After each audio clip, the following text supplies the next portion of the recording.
Thanks everyone for your patience. I wanted to introduce Wanda and also say thank you for coming. I had my internet go down just at 6:30, so my apologies for the delay. The wind has made things a little more exciting today. So I'm Marianne Birch. You're here at the BirchBark. Sorry, well, somebody says they have a lot of squirrels as well in the yard. Oh. So, I'm Marianne Birch from BirchBark Foundation. And those of you who know about us, we have a 3-part mission, which is pet aid gifts, helping low income people get urgent care for their pets, working with the veterinarians for discounts. And then we also have an education webinar program, which you are witnessing here. And then we have grief support for those who are anticipating or going through the grief of losing a pet. And we just passed 10 years of working on the Central Coast. And part of my goal there is to help people be better advocates for their pets and help pets in need. So this webinar series is currently a quarterly series that we do, and we would welcome any other ideas. But having had the pleasure of working with Wanda years ago when she helped us with our volunteer program, reaching out to her for disaster preparedness is something we've been trying to coordinate for at least 6 months.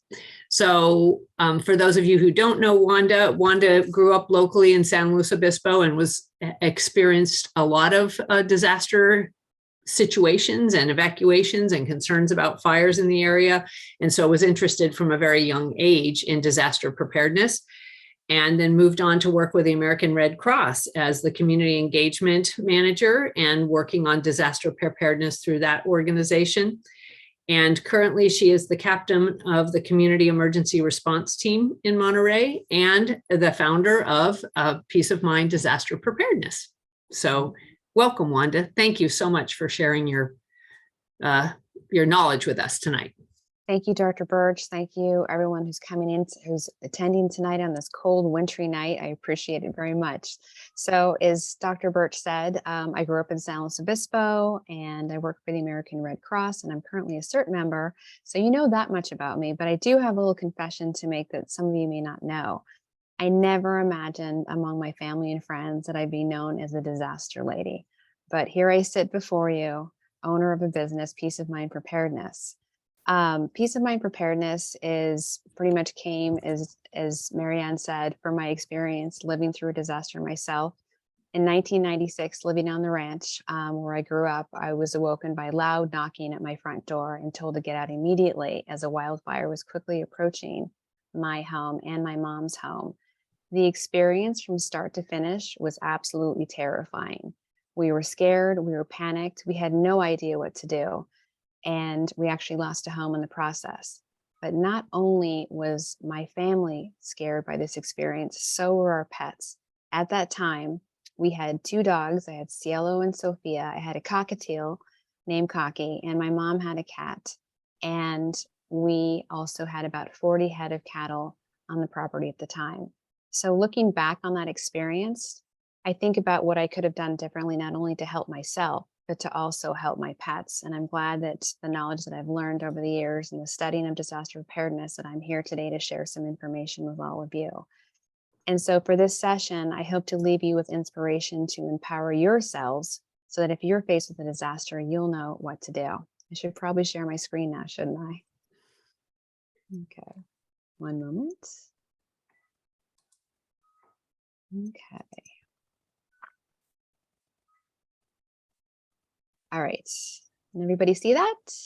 Okay, so this is my current pet right now. On the right, this is Lola, and on the left is a horse of a good friend of mine who lives in Carmel Valley. So let's dive into natural disaster. What are the types of things that can happen to us here in California specifically? Well, look at last month. January came in with quite a roar. We had mudslides, we had heavy rains, we had flooding. It continued to basically ravage California for up to 3 weeks. Up to 20 people lost their lives due to these storms. It was terrible. Many of us lost power. Many of us had to evacuate. Trees were down. I don't know about you, but just driving around Monterey and Santa Cruz County, we still see signs of trees being down. So, and cleanup happening. So these are the types of storms that we can get right now. We're under a winter storm watch, or we're possibly going to be getting snow. Yes, California. Yes, we have our snow, among other things. We're also subject in California to earthquakes. While we haven't had any major earthquakes, we'd have to live under a rock not to hear about the devastating earthquakes in Turkey and Syria. Over 45,000 people have died as a result of those earthquakes. It is so heartbreaking to hear the stories that of the people that were affected, young and old, communities just completely devastated, and their animals.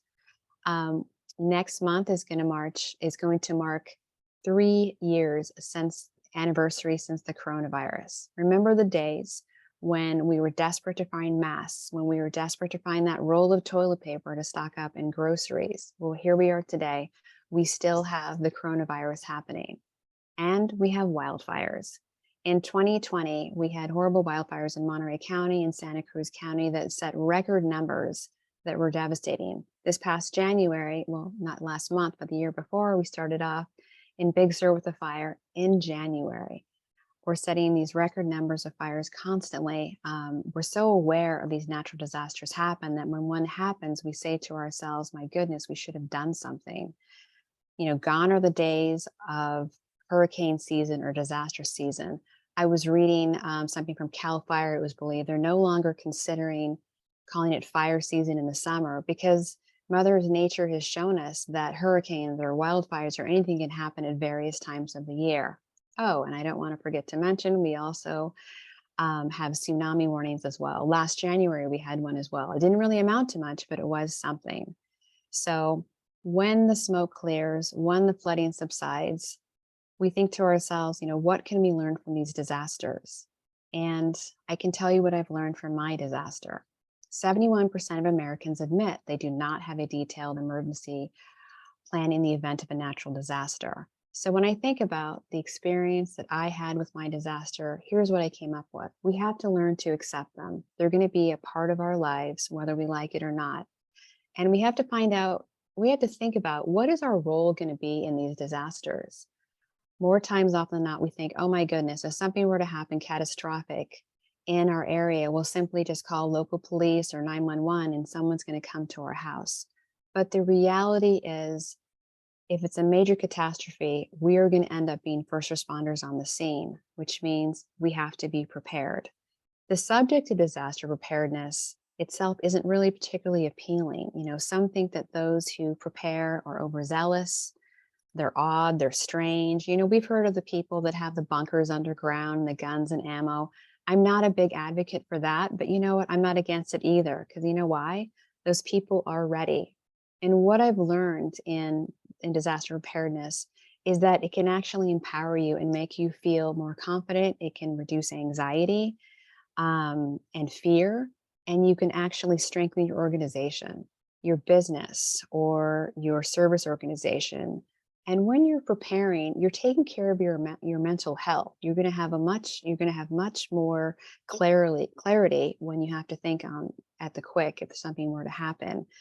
And you're actually able to empower and influence the people around you, seniors, people that are disabled, and you can actually help other little beings that are vulnerable. Those are our animals. And so that's a good thing, is to have this knowledge. So disaster preparedness does not have to be a dirty word or a scary word. It can actually be a good thing.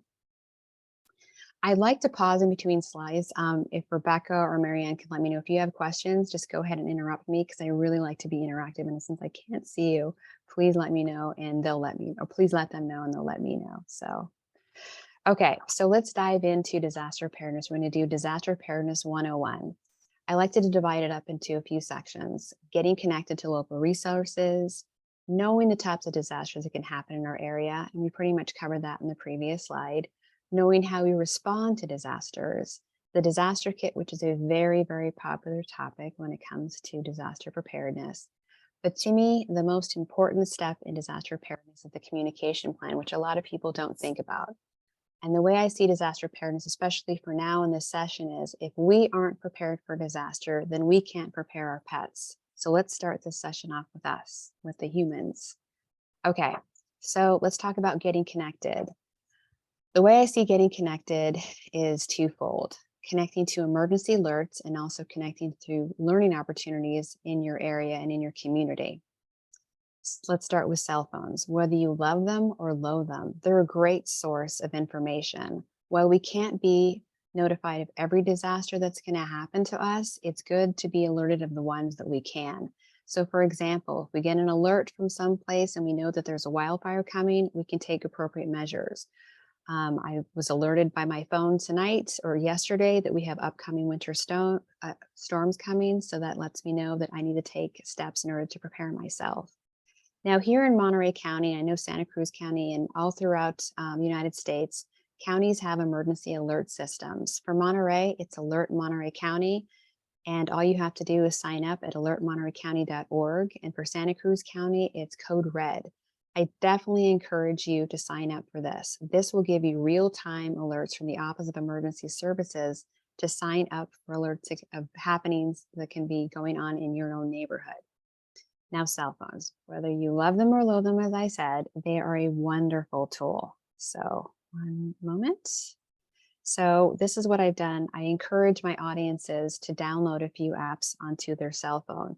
Some of us are Team KSBW, some of us are Team KION. I definitely recommend downloading a news app to your cell phone so that you can get alerts on your cell phone. With this weather, especially last month, I definitely recommend downloading one or two. Well, it's just me, so I have two. I have the Weather Channel or Weather Underground is a really good app to put on your phone. Earthquake apps, there's the MyShake and there's Quake Alert, which are great apps right now where you can know what's happening as far as earthquakes. And also for just some extras, just for informational, I have Watch Duty for fires. I have Windy, the Windy app, so I can gauge the winds. FEMA is a wonderful app for weather, as well as Lightning app. And my friends at the Red Cross have a wonderful first aid app, as well as a pet first aid app, which is fantastic. Now, while I don't expect all of you to have as much as I do on my phone, I recommend a couple that you're comfortable with that you think you would refer to.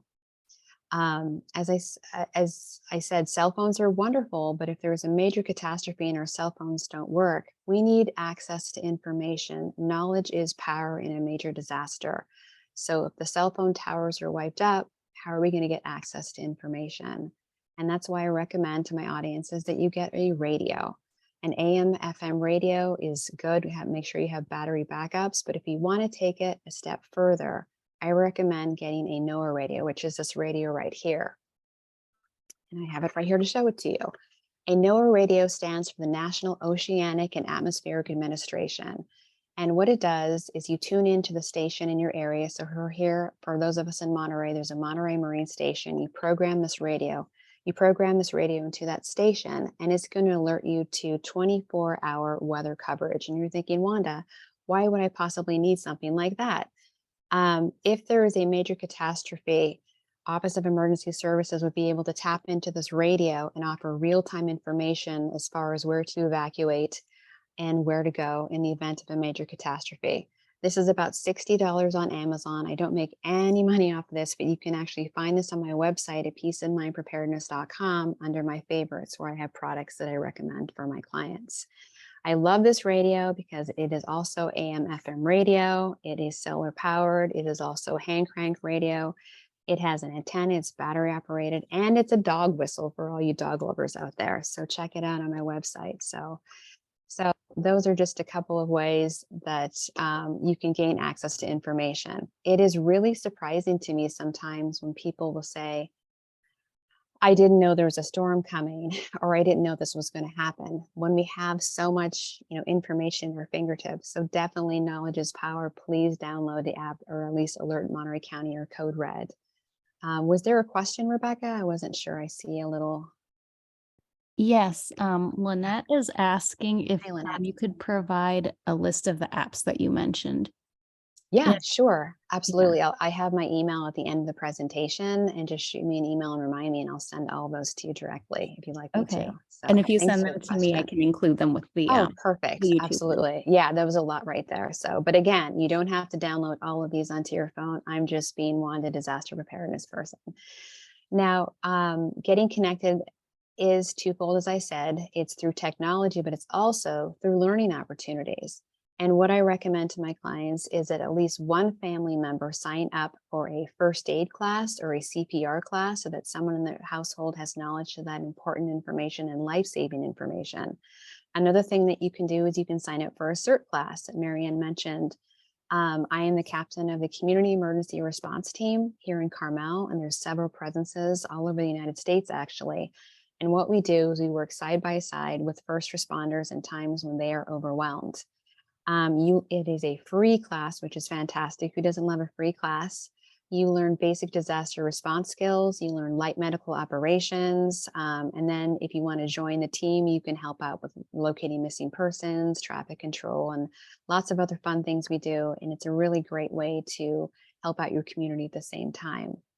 Another thing that you can do, since I've got Pam here from the Fire Safe Council, is you can join a FireWise community. And these are communities that have taken appropriate measures to become more resistant to wildfire structural damage. So there's some ways that you can get more connected and in tune to disaster preparedness. Any questions before I move on? Nice and quiet. Okay. We don't have any right now. Okay, thank you. Okay, so how do we respond to disasters? I wanted to start off right now because winter storms, I'm going to go from the bottom up here because of what we just experienced in January. There are things that you can do ahead of time to prepare for winter storms. And a lot of people think, well, what could I possibly do? I personally start with the outside of my house. I go outside, I look at my big umbrella and any patio furniture that I can possibly bring in and secure so it doesn't become a projectile. So it's really important to properly store these items in your home where it's going to be safe. Bring down those wind chimes and those things so that your house is secure. Make sure that you clean your rain gutters and your drains to prevent any blockage for heavy rains. While I'm outside, I just do a hazard hunt around my house. Now, I also take that time to gas up my car and check my groceries, run a load of laundry. I run and I get some perishables, not only for myself, but for my dog Lola, so that I have food so that I don't have to be driving out in the wicked weather.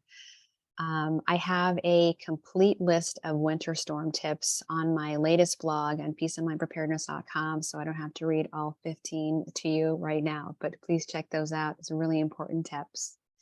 While we talk a lot about wildfires, we don't really talk about home fires. So I wanted to touch on this subject because it is winter. And in 2022, there were over 1,500 home fire fatalities reported by the US media between January 1st and December 31st in 2022. A lot of those fires were caused by myriads of things, by cooking, heating, electrical, intentional fire setting, and smoking. And portable heaters are actually responsible for about 1,700 fires per year, resulting in about 80 deaths, which is quite devastating. We have a question really quick, Rebecca? No? I'm sorry. Yes. Barbara is asking for your email address and blog, and I can insert those into the Q&A. Oh, okay, great. That's okay Thank with you. No, absolutely. Yeah. And I'll show that all at the end too. So it's important that every household have working fire extinguishers on each floor of your home, as well as carbon monoxide detectors. And I think that one of the best things, I think when we all grew up, when we were in school, firefighters had these great sayings. So I want to review those with all of you.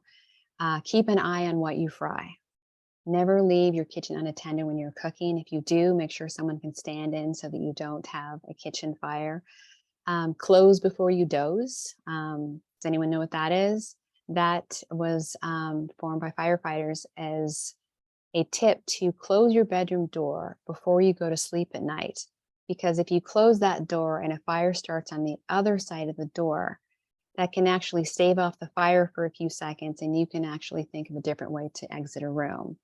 Tonight, just out of curiosity, in the next few days, sit in every single room of your house and think of 1 to 2 ways that you could actually exit that room if a fire started in one part, so that you don't have to think in your home and you can automatically know how you would exit your home.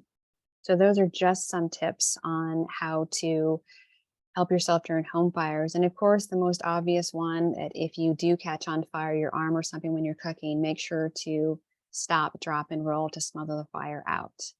So those are some important tips right there. Let's talk about earthquakes. Well, we haven't had the magnitude of earthquakes that we just saw in Turkey and Syria, and we hope that we never do. Anything is possible, as we have learned over the past few years. We never anticipated the coronavirus. I've had some people say, oh, that'll never happen in Monterey and Santa Cruz. It has happened, maybe not to the magnitude of Turkey and Syria, but it's important to be prepared on that. When I was growing up, I was told to stand in a doorway. I don't know how many of you were, but to stand in the doorway and wait till the shaking stopped. And I thought about that, and until I was trained that this idea was actually a myth. The idea actually dates back to the 19th century, because back in California, homes were built out of adobe, which coincidentally, we actually had an adobe house on our property on the ranch. And my sister and I would go in there and play and quickly run out because I thought this thing is just going to fall down on top of us. But the idea of standing in a doorway came during that time period because the only wood in the adobe homes was the wood frame doors. So when a major quake shook, all the adobe crumbled and everyone would stand in the doorways. So we know that most of us are not currently living in a 19th century adobe home. So my advice to all of you is to drop, cover, and hold on under a sturdy piece of furniture, and that we can protect yourself. The idea of standing in a doorway seems like it might be a good idea and stable, but you actually run the risk of the door swinging back and forth and objects flying across the shelf or and hitting you. I don't know about you, but I have family that lives in Mexico City that have lived through 9.0 and 10.0 earthquakes. It blows my mind. And I think about it when I visit them. Oh my gosh, I sure hope that doesn't happen to us at some point. But it's good to be prepared ahead of time. Do we have a question or comment? A comment, yes. Yes. Interesting. I always thought the doorway was where to go. And that's how most of us were raised, isn't it? So yeah. And some other tips too. I mean, we're not always going to be around a nice sturdy table. Sometimes these earthquakes happen at night and a lot of people want to get up and run out of the bed quickly. I don't recommend either. Stay in bed and cover your head and neck with a pillow and wait for the earthquake to pass. Because a lot of time people jump out of bed in a strong earthquake, you're usually barefoot. And most of the hospital visits are about cut feet and injured feet because they got out of bed too fast. So a quick tip, because I can't cover every preparedness step, is I keep a pair of tennis shoes under my bed with socks tucked in. So if I have to get up for any reason, whether it's an earthquake or a fire or anything, I have shoes by the bed. If I have time to put them on, that way I can just quickly run out the door with a sturdy pair of shoes. So that's just touching on just a few of the natural disasters that can happen in California. So you are prepared ahead of time. Okay. And we Rebecca, have another question. Yes, thank you. How do we protect our pets? That is a really good question because I have a dog that loves to sleep on top of my bed and under the bed. And, can you be more specific with that question about during an earthquake? Is that what you mean? I can turn the mic. Oh, shoes under your bed was the question, was the clarification, but I can put on the microphone for this attendee if that person would let me do that.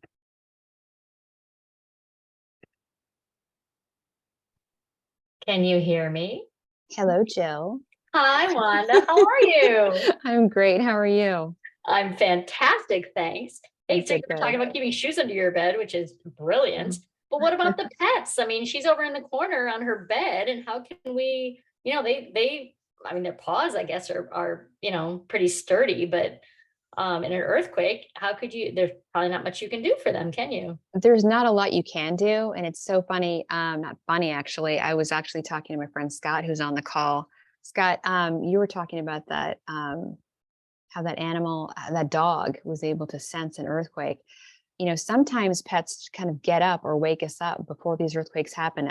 Dr. Birch, I don't know if there's any medical or any statistics on animals sensing danger, but to answer your question, Jill, I don't know what we could do other than just, make sure that they're not running around in any glass or anything that's broken and, lift them up if possible. And I know you do have a big dog, so maybe Ramin would have to Yeah, get your exactly. baby And out of the ground. I was thinking So, about how you were talking about closing the door too, mhm, like for fire and things. And I was thinking, okay, yeah, I could grab the fitted sheet off of my bed and tie it to my outside because I'm on the second floor, right. tie it to the railing on my deck outside and lower myself down. But what would I Right. do with my dog? Yeah, that is a tough one. That is tough. I mean, Ramin would have to grab. There's also fire ladders, Jill, that people that are for sale, and people get those for that live on second floors and third floors. Yeah, but a So 65-pound dog carrying her down a ladder, yeah, no, I know that's that would not be gonna happen. horrible. I know. How do you do that? Yeah, So gosh, just yeah. thought I'd bring it up.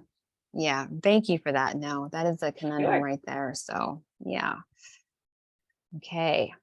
Any other questions? God, I wish I could see you guys. All right. Let's talk about disaster kits. We're going to start with disaster kits for humans, and then we're going to talk about disaster kits for non-humans. So the purpose of a disaster kit, go bag, bug out bag, whatever you want to call it, is to go. And a lot of people get these things and they want to put the kitchen sink in them. This is something that you want it packed that has your essential items. You're going to want to have one for your home, for your car, for your work, and obviously for your pets. That's the next slide. So please hold on that one. This kit should sustain you for up to 72 hours. What do you put in this kit? A lot of people ask me. You're going to want to make sure that you have food and water, an extra set of clothing, a pair of tennis shoes. I have a complete list on my website that all you have to do is enter your name and it'll get sent right to your box. The great part about these kits is that these are things that you can do ahead of time. It blows my mind. It makes me very sad when I saw people as early as last month evacuating for the storm saying, I'm gathering my stuff now. Why? Because I was one of those people back in my fire in 1996. I was, running to my mom's house, running to my house with some leeway time, and literally grabbing things off the walls, grabbing important documents and things like that at the last minute. And guess what? I wasn't grabbing. Yes, I grabbed my pets, but I wasn't thinking of their food. We'll get to that in a second, though. Now, do you buy or do you build one? That really is up to your budget and your time. If you do build one, use the list off of my website and grab a duffel bag or an old suitcase. I recommend one with wheels in case you have to walk far. This is a kit over here on the left. This is my kit. It's designed by a company called Vollmer Designs. A few years ago, when I started my business, I met these two former firefighters back east that designed this kit. It is fully stocked and loaded with the essential items that you need. So when it arrives to your door, nice and neat and organized, all you have to do is add your personal items. So for example, I have a spare pair of glasses in my kit. Every time because I wear glasses and contacts, and most disasters, I'm not going to have time to be popping in my contacts. So every time I go to the eye doctor, I put in my old prescription and then I just kind of redo it. I also have prescription medication I put in there. So some people have hearing aid batteries, some people, like whatever you need that is essential, you can fit into this kit. So definitely check it out. I don't make any money off of this either, but if you order this through my website under my favorites tab, 30% of the sales goes to Big Sur Fire, which is a wonderful organization of volunteer firefighters that do a lot of good out there. So it's a feel-good purchase. I just wanted to add that right there. Where do you store this kit? I get this question asked a lot. I had a client in Carmel Valley that said, I'm so excited to show you my kit, Wanda. I want to show it to you. And it was in their barn on their top shelf behind the Christmas decorations. And I think it was probably from 1981. Well, I applauded her efforts for having a disaster kit. Obviously, the kit was not up to date, which brings me to how often do you check it?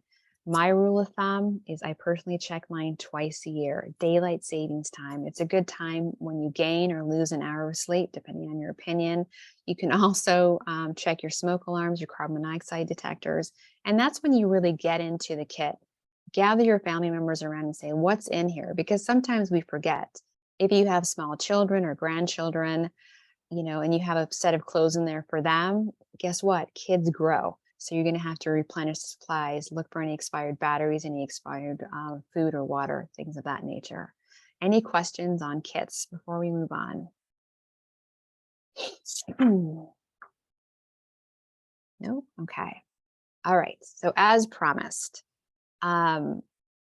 we have pets on this call. So it's important to identify what kind of pet that you do have. Some of us have horses or cats or little cockatiels or dogs.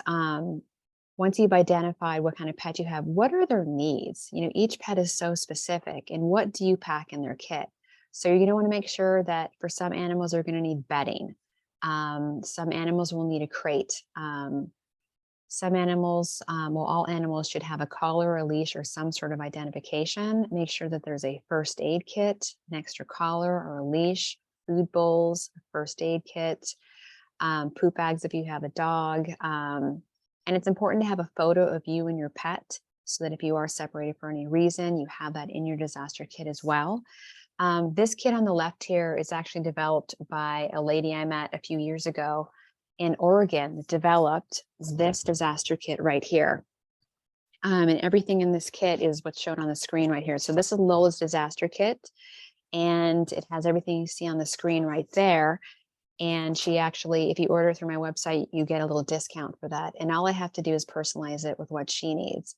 Now, Lola's a little bit of a comfort dog, so I make sure that she has her favorite blanket in there and her favorite soft plush toy. Fortunately, I have a dog that doesn't have any medications, but I have had pets in the past. You remember Dr. Birch Charlie was riddled with medications.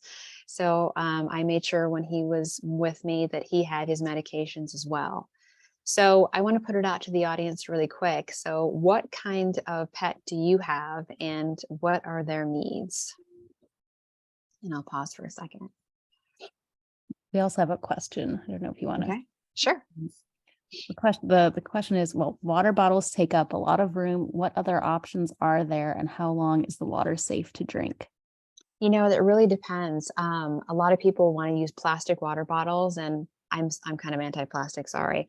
I like to use like aluminum, but you can actually find on Amazon, there are aluminum cans of water. And some of these companies have aluminum cans of water that last up to 50 years. So I think that's pretty neat. So for me and my family, I literally have about 3 or 4 cases under my bed of canned water. Did I answer the whole question? I think I did. Yeah. I think the other part of the question, Oh, what type of what other water? options are there? Other options, Amazon also sells these little water packets. I don't have one to show you, but they're about like, oh God, like this big, but they expire like in 5 years.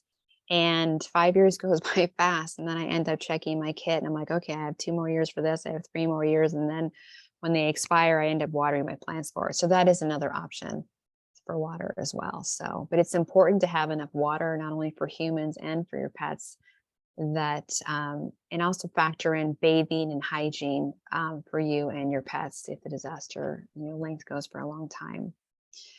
So I see some more questions and comments. Yes. Go ahead. Yeah, another question. Pets are going to be scared during an emergency. Is there a way to train a cat to come to you in an emergency? My mom and I ran into that with her cat on the ranch. She was a very skittish one, and that was a very difficult time. So I'm glad you brought that up because I was going to bring that up. I recommend that you do have a crate for a cat or a small dog or any animal that you have that needs to be transported. And the first thing that I would do is familiarize your pet with that crate. Bring it home, put it down on the ground, put their favorite blanket inside, put their favorite toys inside. Perhaps start feeding them in the crate, get them used to it so that they're not afraid of some, gray metal box that they're going to be shoved into. Dr. Birch, we were talking about this before. Do you have anything you'd want to add to that? Dr. Birch, her Wi-Fi cut out again. Oh, devil. Okay. Yeah, I'm sorry. And also, going back to what I said in the very beginning about, what I would have done differently for my little bird, Cocky and Cielo and Sophia and Sammy, all of our animals. Animals get scared during disasters. There are a lot of ways that we can comfort our animals and that weren't really readily available back in 1996. It seems so long ago. It actually was. But I just remember I was panicked and they were panicked. So the calmer that you can be under a stressful situation, they're going to recognize that and feed that energy off of you. So it's really important just to remain as calm as you can and hold them And, get those blankies in there or those comfort toys and, make sure that they're okay. So we're going to go into the communication plan now and how you can kind of create a team around your pets so that if you're not home. So we'll go on from there. If there's not any more questions, Rebecca. There's a comment Okay. from Scott, a note that you can also use portable water purifiers and or Mhm. tablets to access streams or other sources of non-tap water. That is true. Thank you for that. Thank you for that. So yeah. Okay. All right. So we're going to move on. As I said earlier, this is the most important part of disaster preparedness that a lot of people overlook. They all focus on the kit, which is not a bad thing. It's sensible to buy a kit and to have everything planned ahead of time. But once you have your kit, where are you going to go? And where are your pets going to go? So this is really important. And this is what I call family dinner. So close your eyes for a minute and think about who you'd want to know, who in your life would you want to be aware of in the event of a disaster, and they'd want to be aware of what's happening with you. So you think about these people can be family members, they can be neighbors, they can be close friends. Have them all over for dinner. And it sounds very elementary. Exchange phone numbers with them. If we lose cell service for a while and we have access to a phone later, what are their phone numbers? I don't know about you, but I can't remember at this point. These cell phones have rendered us a little silly. I can only remember maybe 5 numbers at the most. So make sure to write down each other's phone numbers. Start with that. Continue the family dinner. Think about who is an emergency contact person. Choose an out of area contact person that will not be affected by the local disaster. This way your contacts can contact that person, because many times in major disasters, cell phones, if towers are still working, become inundated. So choose that point person. While you're with your family, sit down and talk about emergency meeting spots. So Jill, you and Ramin, let's say Ramin is at work and you're at work and you can't get home. Access to Carmel Valley Road is down. Pick at least 2 emergency spots where you could meet and you have no access to communicate with each other. And the type of places that I recommend are landmarks, like a library or a park. And choose 2 locations because one of those locations actually might be affected by the disaster itself, and you may not be able to have access to it. So those are just really important conversations that you can have with your family and your friends that don't have to be scary. It could be a 45-minute meal where you just sit down and talk about it and review these plans every year.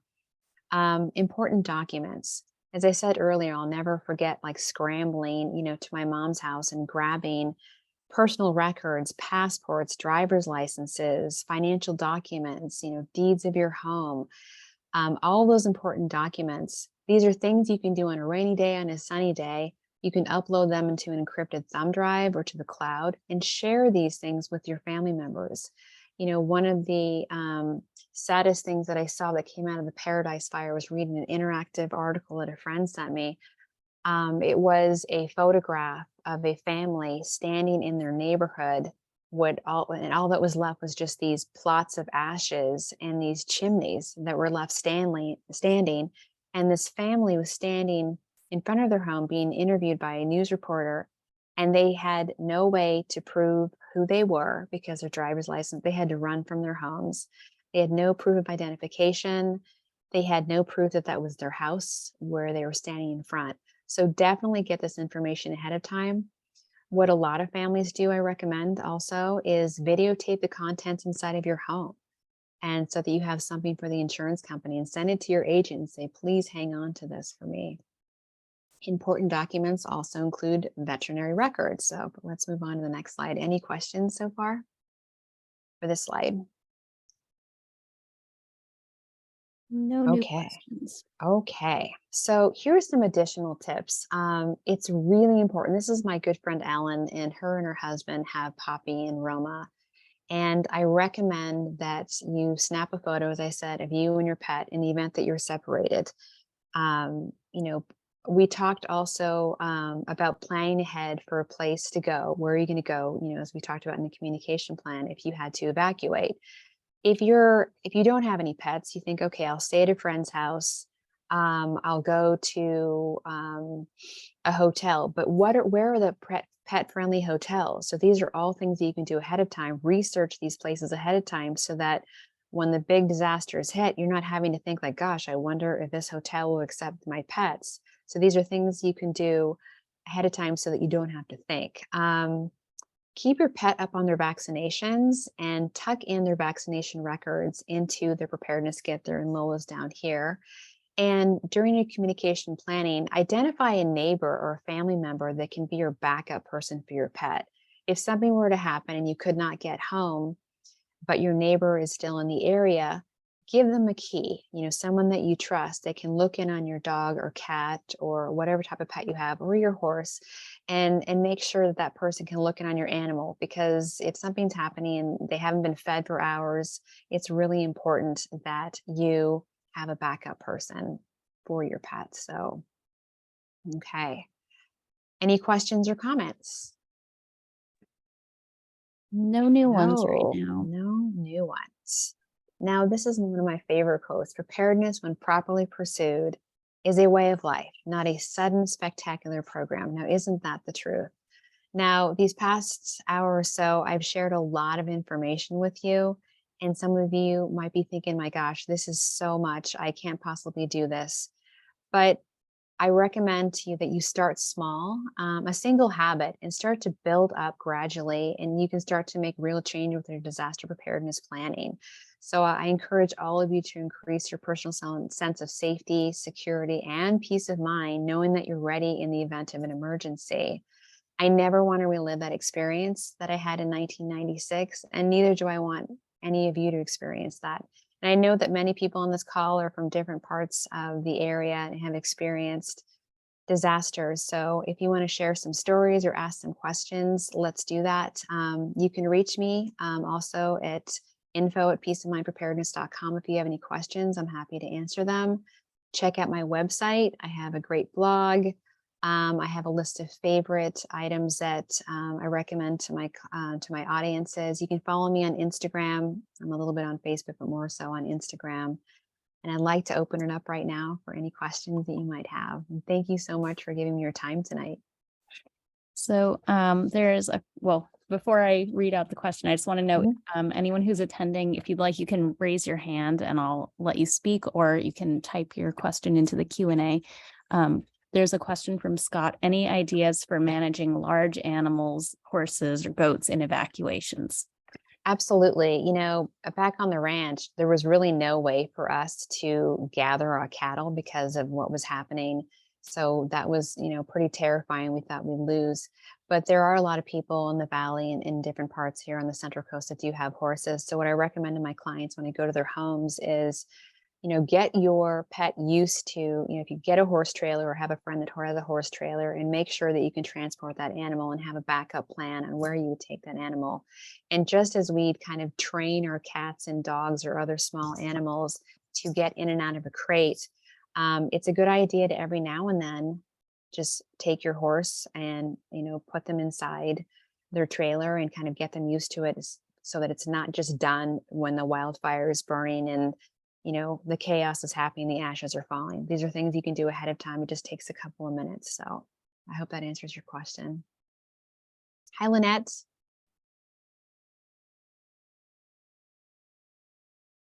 Lynette, you need to I think you're muted. unmute Yeah. yourself first. Yeah. Don't worry, I'll do it. Thank you. Thank you so much for the presentation. I really appreciate it. One of the things that I'm thinking about is for my dog who has special food requirements and is eating a home prepared diet. I've thought I do have a disaster kit for him. I'm ashamed to say it's probably not perfectly up to date, but I don't know what to do about his food. Is it refrigerated food? Yes. Yeah, that's a toughie. And I get that question a lot from pet owners, because for a while I had a dog that I had to only, feed raw food. And I think that my best advice is, if possible, if you have the time to evacuate, maybe have a special section in your freezer where it can last long and kind of replenish. And that is going to be the, one box you take out when you have to grab and go. So Oh, it that's is, a great and idea. just put it in a cooler or something. So it is hard. Yeah. Dietary restrictions. It is hard. So I know, Scott, don't you have you have frozen food too. You have to thaw it for your dog. And I have, it's funny, I have a dog walker that helps me out. And she always says, well, I like to feed my dog this and that. And I respect everything, what people want to do for their dogs and care for them as great pet parents. Yet she asked me a question one day and she said, why do you feed your dog kibble? And the little preparedness brain in me said, I do it, and I mix it with all her fun stuff, her chicken and things like that though. But I want to be able that if I don't have access to her chicken, if I don't have access to, run out of canned food for any, major catastrophe, she has that kibble, but she does, because they will eat it. So that's the reason that I keep this, good high quality kibble in her diet because of disaster preparedness, believe it or not. So Thank you. Thank you. yeah, Great you're welcome. suggestion. Mhm. Yeah, you're welcome. Any other questions? This is my favorite part where we can learn more from each other.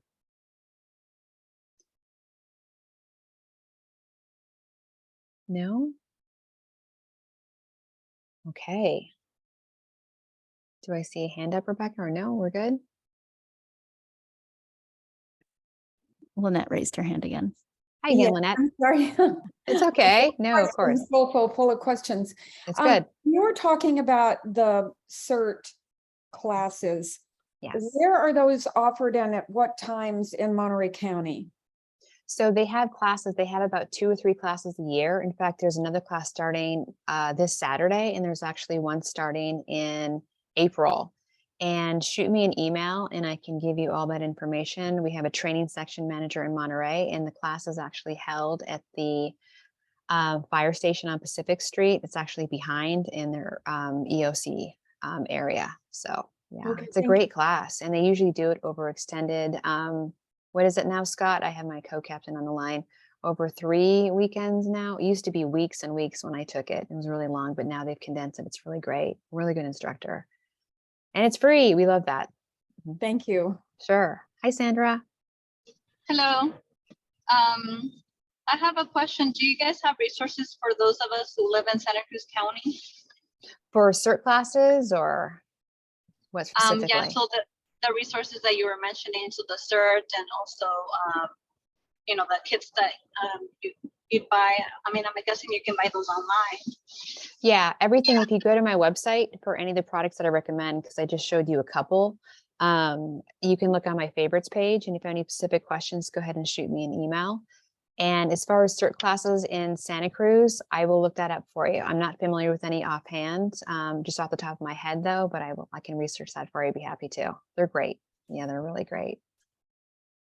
Okay, thank you. You're welcome. Scott has posted a couple of comments. So it's 3 weekends, 21 hours for CERT, and OES has directory of all CERT programs in the state. Great. Thank you, Scott. And one thing I forgot to show you guys when I was talking about winter storms, while I have you guys all, and I know people love props, is before a winter storm starts, not all of us have generators. And so I have these lanterns. I actually got them on Amazon. You can find those on my website by a company called eTech City. Again, I make no money off of this, but you pop these things open, just a minute, and they emit a ton of light. And so when the winds start doing what they're doing and what I'm hearing outside, I take these out and I just kind of put one in the kitchen. I put a couple in the living room, a few in the bedroom. So then when the power does go out, I can just go, to my nightstand or whatever and just pop these open and have light instantly so that I'm not left scrambling. I'm all about these lanterns. I am not a fan of candles. That's my personal opinion. So any other questions about winter storms or disaster kits or anything else? And if not, maybe we can give some time. Is Dr. Birch back? No. Oh, and then Jill, you need that link on the sheet that you sent out. Which sheet was that? The disaster kits contents, or because you can find that on my website. But if not, you can call me.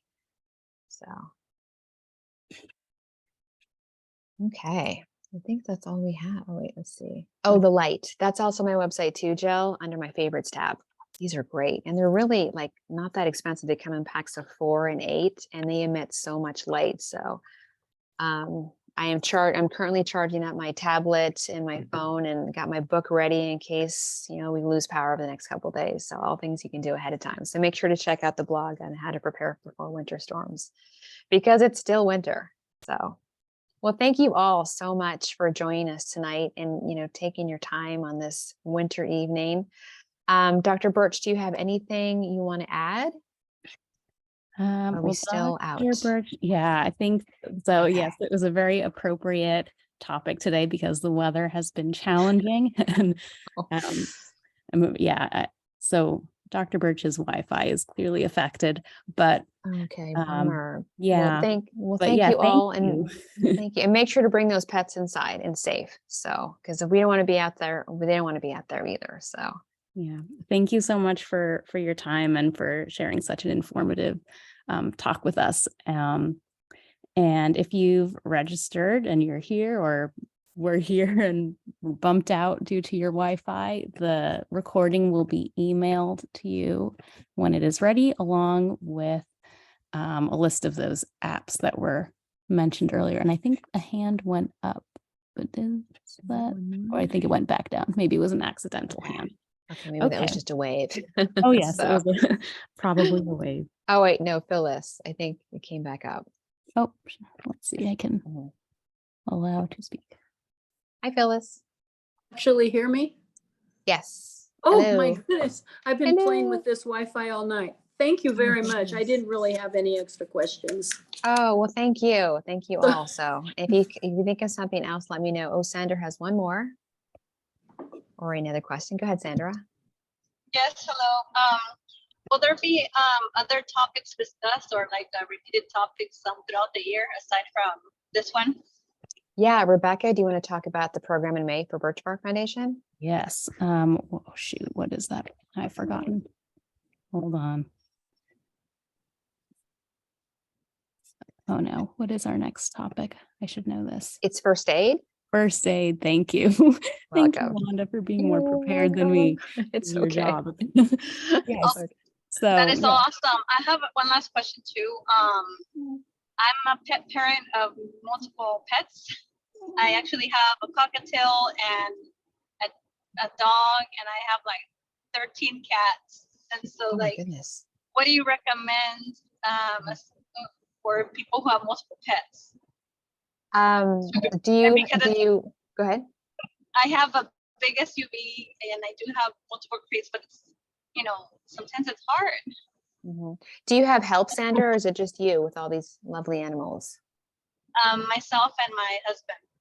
Okay, I would definitely start practicing with these animals, every now and then, because as cat parents, we don't normally take our cats out. So maybe just try to get them familiar with a crate and, start putting items in the crate and getting the animals used to it. Perhaps start feeding them in the crate or bring the crates, into the house and start to organize yourself that way. So that if you did have to, get out quickly, the animals would, be less traumatized by that.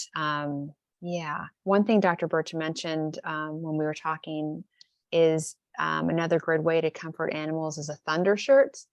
And so those are primarily made for dogs. Rebecca, I think we said there might be some for cats, but most cats don't like to be restrained though. But look into thunder shirts. So when animals, like I said, when I look back at that fire I was in, I was stressed out and my animals were stressed out. If there's anything that we can do, because we are their parents, we are their advocates, if we can offer them some comfort, that would be the best thing to do. And lastly, Sandra, what I would do is I would have that family dinner communication plan and talk to family members and see who could watch some of these pets, because you have a large volume of pets, and it'd be good to know where you can, house these animals ahead of time as well. So I hope that helps a little bit.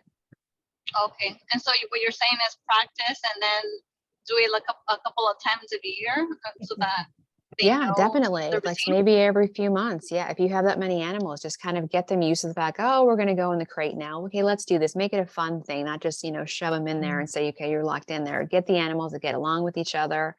One point I had 2 dogs that could fit into one crate, that were very small, and they got along just fine.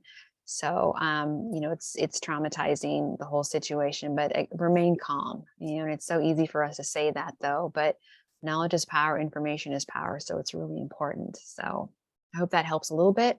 And if you have any questions, feel free to give me a call. Okay, so Jill, do you have any recommendations for battery backup? You have a DeWalt power pack. She uses it, keeps her Wi-Fi up like tonight as your power is out. That is a good one. I don't have a specific product for that, but as far as a battery backup, are you talking about for power overall, Jill, or just for the Wi-Fi? Because there are some wonderful portable generators out there. Some are solar too. Does that answer your question?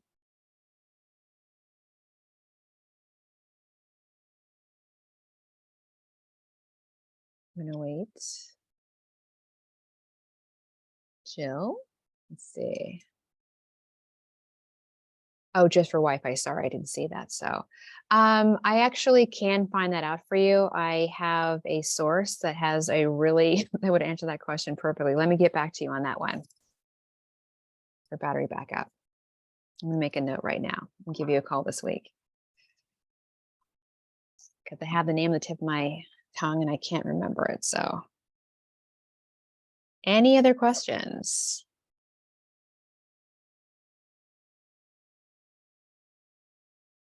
Okay. All right, then I think we're done tonight. Thank you all for sitting and listening. And again, if you have any questions, just let me know.